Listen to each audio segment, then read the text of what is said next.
how did you take the leap from being at Sotheby's? I mean, you went to Brown, here you are, which I mean, I love that you went to Brown and here you are in the spiritual space because you don't see that a lot. I'll just leave it at that. And so how did you make the leap from being at Sotheby's to really being in the spiritual world? While I was at Sotheby's, I discovered yoga. I started practicing yoga.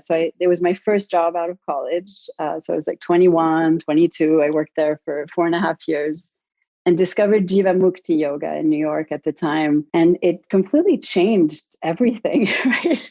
I realized I had this body that could bring me into a different state of being. And then I started exploring diets, went vegetarian for a while, explored meditation, and it opened up this whole world of, I do love this art. I love the people I'm working with, but I do not want to be serving money, and just moving these paintings around from one wealthy place to another.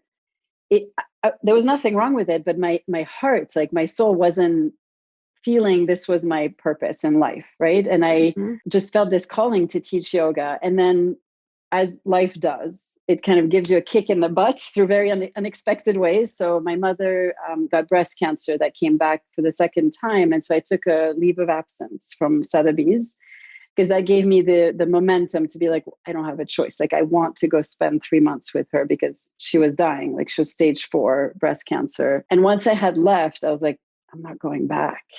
I just couldn't. My whole life, she passed and everything just shifted, right? I realized life, we all die. Once you lose your mother, it's there is no denying that, I am mortal and I am next in the sense of the lineage, right?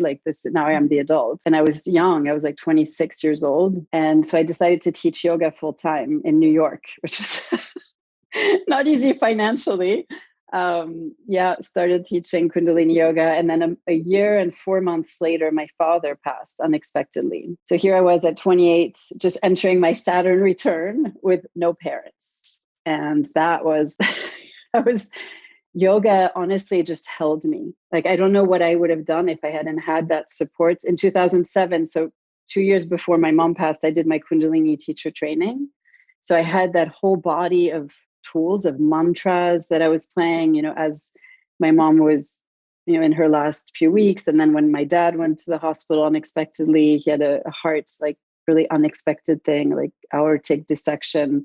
And then he was in a coma for 3 weeks. So we were just playing those mantras. And it honestly, I don't know what I would have done. I probably would have crumbled, without it. So life provided me with the basics that I needed to carry me forward in a way.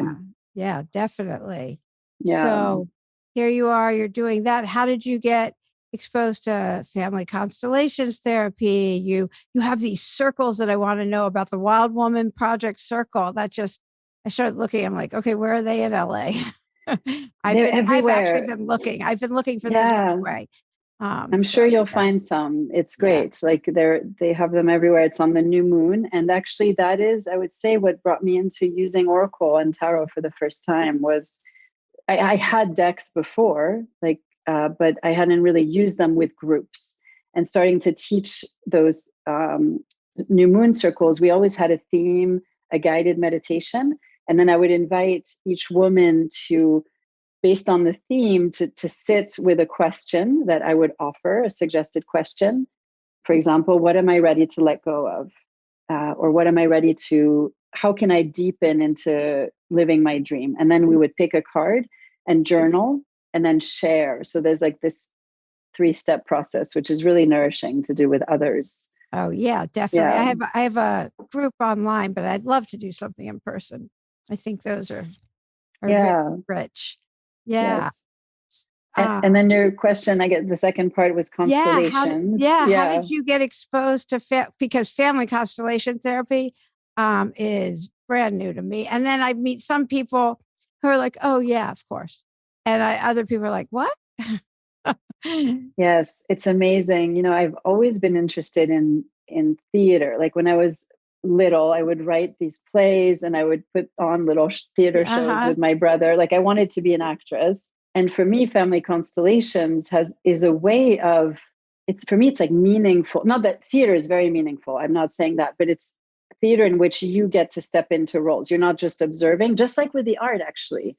It's interactive. So I, in a workshop, will represent somebody's father, somebody's mother, money, the secret of the lineage, right? Each person will get to represent and access their own feeling and their body. And this is what, to me, in my whole journey has been the most healing, is the body, the breath, the sensations. And so in family constellations, you actually get to be in service of this person that you've never met. And people are crying, like it gets very emotional. And I love that. It's like, I love being in a collective with other humans, because I think that, to me, is how we heal also. That's been the most supportive thing on my journey. So I read Mark Wolin's book, It Didn't Start With You, which I highly recommend. It's an incredible resource.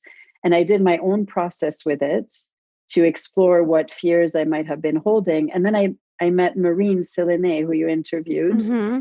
And I took a workshop. That was my first ever in-person workshop. And I was just completely blown away. To me, it was like an experience of magic.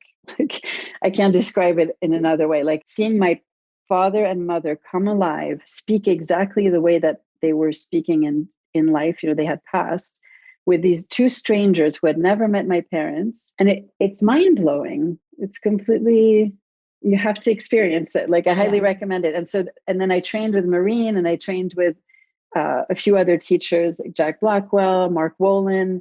And I started offering this work one-on-one to help people heal what they've been carrying, and free themselves and see their own beauty. Back to that, back to beauty and art. So how many times, and Maureen told me that I go, what if you don't know your answer? She said, oh no, you only have to go back to your grandparents. It's okay. Yes, Because I was it's like, what if you don't okay. know them? And you don't have to know who they are. So Because it lives in your body.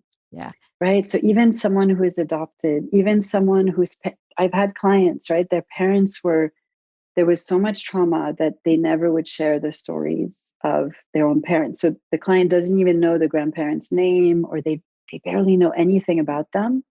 Guess what? We can still heal it. We can still, because it lives in us, right? So we can just acknowledge, grandmother, you had a difficult fate, or that was your life, and I gave you a place in my heart.